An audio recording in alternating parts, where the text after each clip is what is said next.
I'm joined now by Laura Fisayo-Kolawole, Head Equities and Alternative Solutions at First Asset Management. She's going to help me review some of our top stories in greater detail. Morning, Laura. Great to have you. Morning. Great How to are have you? I'm very well. How are you doing? I'm great. I'm good. Good stuff. So 3 China stories back to back. Yeah, it was a big week for China. It was.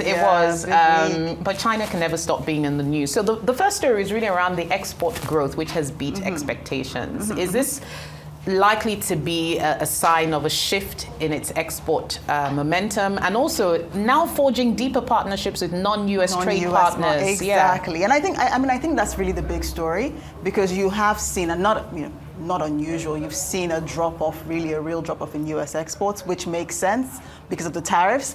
But then what you have is a rise in exports to Southeast Asia, for example, and to Europe. So I think in that same data, we saw Asian exports go up by about 17%, and we saw European exports by about almost 8%. And that really, for me, I think is a structural shift in how China is looking at exports. Because with the tariffs, I think even if by August 12th they come to some kind of negotiation and tariffs come to some normalized level that the US and China are happy with, I don't think China is going to see the US as the same kind of consumer going forward. So their real focus in my mind would be, how do I find new markets and where do I go to? And I believe that their markets like Asia, even into Africa as well, are the sorts of markets that I believe China will try to forge new alliances and really grow new markets for exports. Yeah, and the other interesting thing about the China story is what we saw about its increasing market share of EVs in the Norwegian market. Talk about interesting trade partners, right? Tell us what's going on there. So I think what's happening with Norway is, for me, it's almost like what will happen in the EV market if it was free competition. Right. Because Norway's not in the EU. So you know that the US and the EU have tariffs yes, for EVs coming from China into their market. So there's a bit of lag, I would say. But what you've had in Norway is a market that not only has no tariffs, but I think the minister has said he even has no interest in tariffs. So you have a market that loves EVs. I think 94% of all cars in Norway are apparently EVs, which is crazy. So they're a discerning consumer. They know what they're looking for. They know the quality. They know the right price for electric cars. And you're seeing them really grow, I think, since 2020. Market share of EVs, Chinese EVs, right, is about 10% or so in Norway. It's really and there are like 20 brands of electric cars from China in Norway. It's incredible. So it's almost, in my mind, I think, maybe what would happen if it was like a level playing field. So but I guess it also shows how China is sort of forging those bilateral trade relationships. Exactly, outside of the sort of US organized and global, groups. Exactly. So they're going bilateral. Yeah, indeed. But the other interesting thing is, what will the response from a competitor like Tesla be? Tesla be? Yeah. Honestly, I have no idea. I mean, I think Tesla remains quite dominant. So when you look at Tesla's growth, even in Europe in their last results, it was still very strong. I guess now that Elon Musk is more focused on his businesses again, perhaps we would see a better response. I frankly don't have a strong view as to what Tesla would or would not do. I think really it's a case of they're making some good cars as well. It really is about the price point. And it's about how can you get those cars into a market like this at a cheaper price point that makes it interesting. Because the kinds of consumers that I've heard from Norway, they seem discerning, and I don't think that they're necessarily just looking for a brand. Indeed. And there's also I read a survey that said that some Norwegians were displeased with the politics of Elon Musk. Elon Musk. And so that kind of... so it was more around a decision on principle to go for a Tesla car. That's interesting. So there was some survey that said that they didn't really love his politics. So maybe that will affect him. But to be honest, I really feel like you have a situation where China is coming in really based on quality and price. Yeah. And it's how can they respond as Tesla? Yeah. China is really on a roll, because now we're seeing that the country may be on track to meet its 5% annual growth target. I mean, like 2 years ago when we're talking about the real estate crisis in China, sort of moderated domestic demand from consumers. Is this a complete turnaround in the China growth story? Is this sustainable? Do you know what? I think so. So I feel like I will back China because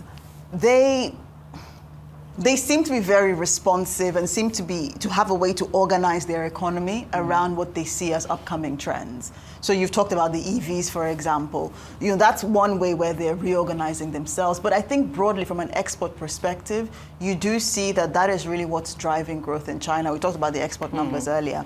But also domestic production remains very, very strong. I think their most recent industrial production numbers beat expectations, up 6.8% year on year. So really strong numbers there.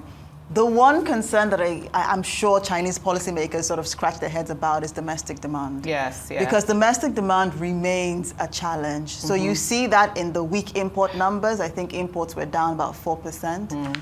You see that in retail sales not meeting expectations. How they fix that, I've heard talk about sort of more fiscal stimulus. I've heard talk about pension reforms. That is really what China is looking to do, because you see the weak domestic demand coming through in inflation, or rather in the lack of inflation in China. So all through this year, from the start of the year up until May, China was in deflation. Now, for me, I think that's coming from a situation where you have a market like China who has tried to get dominance in exports by cutting prices. Yeah. And so by cutting prices, what you do is you create sort of deflation in your economy. Yes, absolutely. And the question is, how do you reverse that? How do you get customers, consumers spending? How do you get a vibrant domestic economy? I think that is the question China needs to sort of answer. Absolutely. For sustainable growth. Yeah, and of course, it's almost like the risk of underheating the economy versus overheating the economy, which brings us to our next story. U.S. Consumer Price Index has gone up by 0.3% on the month. Inflation is now, I think, 2.7%. 2.7, yeah. Is this a reflection of the tariffs that are now trickling into domestic dynamics?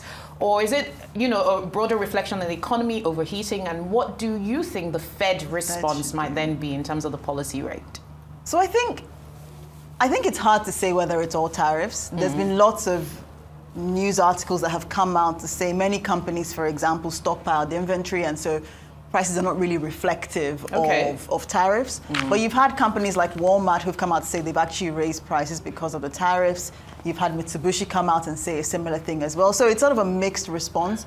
But I feel like the 2.7 number rising from 2.4 will sort of validate the Fed in saying we just need time to see the Especially impact. given some of the political pressure coming from Washington about cutting rates. Yeah. Because like these inflation numbers, like you either think that they're hot or cold. You think, and if you look at Trump's response to these same numbers, his thing was like, inflation, no, there's no price pressures are low, there's no inflation, Fed should cut rates by 3%. So he clearly thinks that inflation is not a problem, but the Fed just feels like we need time to see the tariff impact, because you get mixed responses from companies, with some companies saying, we've raised prices, so this is, this is in the market, and some companies saying we haven't raised prices, and so inflation isn't really reflective of the tariffs, which is the Fed's ultimate concern, because they're thinking once that all comes through, especially when you have the August 12th deadline go past, depending on where tariffs end up, they're just not sure. And I think that uncertainty will drive their response. So the expectation is that we wouldn't see, so I think we will see a hold in July. And perhaps a cut in September. So 25 basis points cut in September is our expectation. With the US inflation figures, now the UK inflation figures are hotter than expected. In my head, I'm thinking, are we going back to a global inflationary cycle? But ex-China. Ex-China. Because China is kind of the opposite. The other side. Yeah. So, what's happening with the UK dynamic? It's hotter than expected. What will this mean for investment flows into the UK? Again, what will this mean for the Bank of England? The Bank of England. Yeah. I think the UK is in a more difficult situation, right? More difficult because perhaps unlike the US, where there is still growth, in the UK you have stagflation. There's this cookbook in the UK, it's called Feed Your Family for £20 a week. Right. And the editors come out to say, one, you can no longer feed your family for £20 a week. But more importantly, in their 2019 edition, they had a sort of grocery list for 8 weeks for a family that cost £120. And today, 6 years later, it costs 71% more. Whose wages have gone up 71%? Nobody. Yeah. So that is really the problem. That cost of living challenge is what the UK is really facing. And because there is no growth in the UK, You must remember, like last week, their May GDP came out. It was down 0.1%. April had been down 0.3%, quarter on quarter.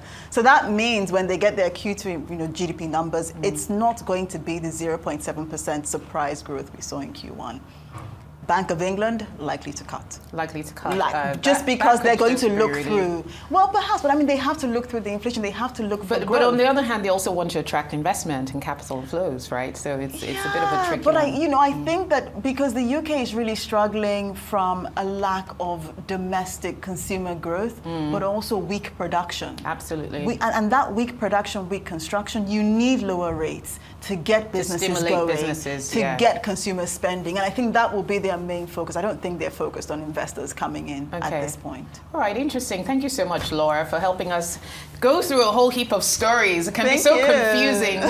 No, there's so much going on in the world. There is so much going on. But much. thanks for shedding your insights on it. Thank you.